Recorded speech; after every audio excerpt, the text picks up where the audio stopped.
आजको प्रोजेक्टको लागि चाहिँ हामी इन्टरनेटमा पाइने फ्री भेक्टर्सहरू युज गर्छौँ। सुरुमा हामी गुगलमा गएर फ्री भेक्टर्स भनेर सर्च गरौँ र freepik.com गएर चाहिँ हामीले आफूलाई जे चाहिन्छ त्यो सर्च गरौँ। यो साइटमा रहेको कुनै पनि पिक्चर तपाईँले डाउनलोड गरेर आफ्नो कमर्सियल अथवा कुनै पनि युजको लागि प्रयोग गर्न सक्नुहुन्छ र एडिट गर्ने पनि तपाईँसँग पर्मिसन हुन्छ। तर प्रिमियम लाइसेन्स लेखेको छ भने चाहिँ तपाईँले सर्टन अमाउन्ट यो साइटमा पे गर्नुभएको हुनुपर्छ।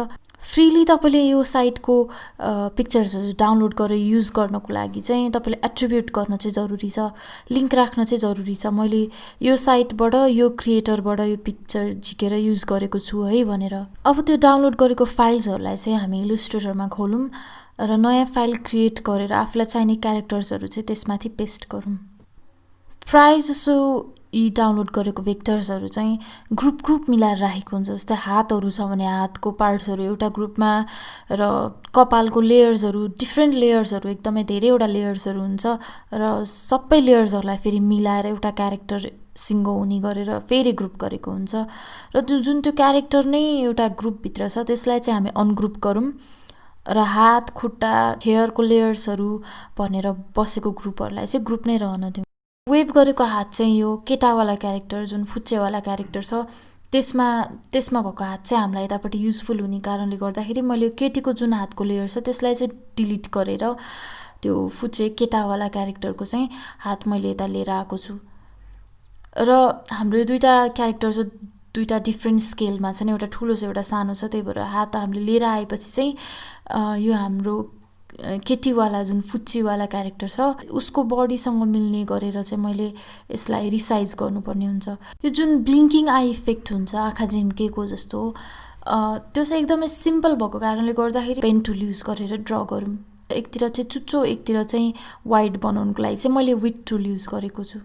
यो सबै बनिसकेपछि चाहिँ मैले यो नचाहिने लेयर्सहरू जुन मैले रिफरेन्सको लागि ल्याएको थिएँ त्यो पिक्चर डिलिट गर्छु र यो सबलाई हाइलाइट गरेर चाहिँ अब्जेक्टमा गएर पाथमा गएर आउटलाइन स्ट्रोक गरेँ। त्यसपछि चाहिँ मैले सेप बिल्डर टुल युज गरेँ, कुनैलाई मर्ज गरेँ र नचाहिने टुक्राहरू कुनैलाई मैले डिलिट गरिदिएँ।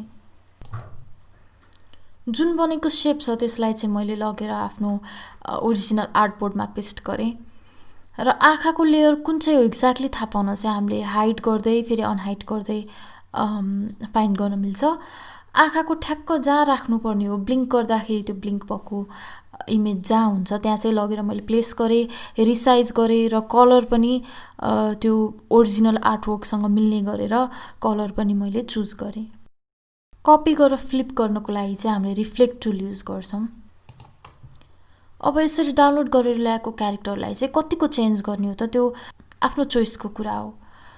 हेयर कलरहरू अथवा स्किन कलरहरू चेन्ज गर्न मिल्छ अथवा ड्रेसहरू चेन्ज गर्न मिल्छ।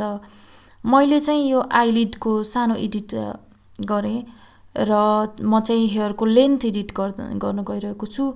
चाहिएको चिजहरूलाई एडिट गर्नु पर्यो अनि एरेन्ज गर्नु पर्यो, कुन चाहिँलाई पछाडि पठाउने, कुन लेयरलाई पछाडि पठाउने, कुन लेयरलाई अगाडि लिएर आउने भन्ने चिजहरू चाहिँ केयरफुल हुनु पर्यो। नचाहिने लेयरहरू डिलिट गर्दाखेरि मिस्टेकनली चाहिने चिजहरू पनि बिग्रिन्छ कि बिग्रिँदैन भन्ने केयरफुल हुनु पर्यो। ट्रायल एन्ड एररकै कुरा हो, कहिलेकाहीँ मिस्टेक भयो भने अन्डु त गर्न मिलिहाल्छ। हेयर कलर एउटै राखौँ भनेर सोच्दाखेरि चाहिँ लेयर्सहरूमा ट्रान्सपेरेन्सी युज गरेको रहेछ र मैले कलर पिक गर्दाखेरि ट्रान्सपेरेन्सी पनि पिक भयो। अब मैले त्यही कलर चुज गर्नको लागि चाहिँ स्क्रिनसट लिएँ र स्क्रिनसटबाट चाहिँ कलर पिक गरेँ। मेट्नको लागि चाहिँ डिरेक्ट सेलेक्सन टुलबाट सेलेक्ट गरेर डिलिट गरे पनि भयो अथवा इरेजर टुल पनि युज गर्न मिल्छ। अब हात वेभ गरेको एनिमेसनको लागि अहिले चाहिँ हामीले सिम्पल एनिमेसन बनाउनको लागि भएर दुईवटा मात्र पोजिसन छ, लेफ्ट र राइट मात्र गरिरहेको छ हातले। अनि त्यसपछि त्यही भएकै हातको पोजिसनलाई चाहिँ कपी गरेर पेस्ट गरिरहेको छु मैले र अलिकति मात्र एडिट गरेँ, अलिकति एङ्गल चेन्ज गर्नको लागि मात्र। सानो चिजहरू एडिट गर्दाखेरि हामीले डिरेक्ट सेलेक्सन टुल युज गर्दा पनि हुन्छ। डिरेक्ट सेलेक्सन टुल अथवा अनग्रुप गरेपछि फेरि ग्रुप गर्नलाई अथवा यताउता लेयर्सहरू मुभ गर्नको लागि आफूलाई चाहिएको जति लेयर सेलेक्ट भयो कि भएन भनेर चेक गर्नको लागि चाहिँ हामीले कट गरेर हेर्छौँ। कट गरेपछि डिसपियर हुन्छ कि हुँदैन त, आफूले सेलेक्ट गर्न चाहेको जति चिज भयो भने त भइहाल्यो। फेरि अन्डु गरेर हामीले ग्रुप गर्छौँ अथवा मुभ गर्छौँ। यदि भएन भने चाहिँ कन्ट्रोल एफ गरेर पेस्ट इन प्लेस गर्छौँ र फेरि सेलेक्ट गर्छौँ। आर्टबोर्डलाई चाहिँ रिसाइज गरेर ठ्याक्क यो क्यारेक्टर अट्ने तरिकाले रिसाइज गर्छौँ। यही आर्टबोर्ड सहितको आर्ट र आर्टबोर्ड दुइटैलाई चाहिँ हामी रेप्लिकेट गरेर 4 वटा ठाउँमा लगेर राख्छौँ।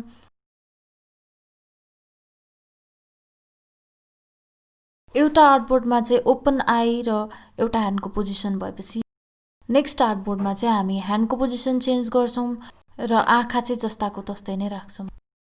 थर्ड आर्टबोर्डमा हामी ह्यान्डको पोजिसन ओरिजिनल स्टेटमा ल्याएर आँखाकोलाई चाहिँ ब्लिङ्क स्टेटमा राख्छौँ र फोर्थमा हामीले आँखालाई ओपन स्टेटमा राखेर अनि ह्यान्डको पोजिसन चाहिँ सेकेन्ड पोजिसनमा राख्छौँ। सर्टन आर्टबोर्डमा चाहिने एलिमेन्टहरू बाहेक अरू एलिमेन्टलाई चाहिँ हामी डिलिट गर्छौँ।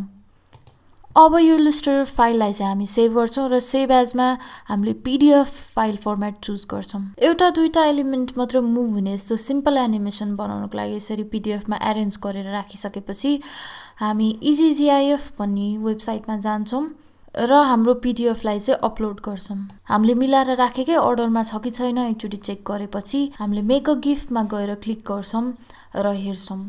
केही चिज हामीलाई अब एडिट गर्न मन छ, जस्तै डिले टाइम एडिट गर्न मन छ भने चाहिँ त्यहाँ गएर मैले एकदमै छिटो भयो जस्तो लाग्यो, त्यही भएर डिले टाइम अलिकति बढाइदिएँ। अब त्यो माथि अर्डर मिलेको रहन्छ भनेर भन्यो भने अर्डरलाई यताउता गर्न मिल्ने भयो। र यो जुन बनेको गिफ्ट छ त्यसलाई डाउनलोड गर्नको लागि चाहिँ अप्टिमाइजमा क्लिक गरौँ, किनभने अगाडि त्यसमा क्लियर ब्याकग्राउन्ड थिएन, व्हाइट ब्याकग्राउन्ड थियो। अप्टिमाइजमा क्लिक गरेपछि हामीले व्हाइट ब्याकग्राउन्ड भएको गिफ्ट बाटामा पुग्छौँ र त्यहाँ गएपछि चाहिँ बल्ल राइट क्लिक गरेर अनि सेभ इमेज गर्छौँ र हाम्रो जुन एनिमेटेड गिफ्ट छ त्यसलाई हामी सेभ गर्छौँ।